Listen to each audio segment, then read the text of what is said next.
family inevitably are going to try to give you general advice for how to get rid of your depersonalization realization. And they mean well, they're trying to help, but it's frustrating for the depersonalization realization sufferer because they know that what they're saying is not going to be enough and it's too general for what they're going through. But to their loved one, they think, okay, well, every time that I'm stressed out, all I do is just kind of take a day off, or I go for a walk, or I take a deep breath, or I just don't think about it. And that works for me. So surely this is going to work for them. And then they look at their loved one and they seem to be fine on the outside. And they think, oh, okay, yeah, you're probably just too stressed out. Here's what you need to do. And they say it matter of factly.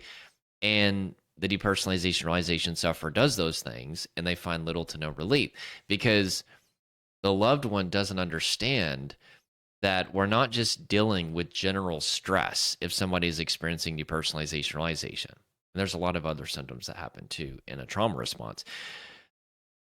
They're dealing with a state of traumatic stress. Whenever our brain perceives threat or there's an actual threat, the first thing that we look to calm ourselves down is other people. If that doesn't work, then we go into fight or flight response. If that doesn't work and we feel trapped, too overwhelmed to fight or flee in our nervous system, then we go into the freeze response. It's also called the trauma response. At that point, our nervous system is preparing to be eaten by the lion. There is a shutdown of what Dr. Bessel van der Kolk, who wrote The Body Keeps the Score book, calls the Mohawk of self-awareness. So it's a series of brain structures that are responsible for you feeling connected to your body, yourself, and your environment. And this is to dissociate or separate you. So that way, if you're being eaten by the lion, you don't feel it. But to the person who's not experiencing these symptoms, again, they look at you and you look fine on the surface, but they don't understand that on the inside, your body is preparing for death. Your body is literally preparing to be eaten by a lion. And you feel so detached from yourself and you feel so overwhelmed.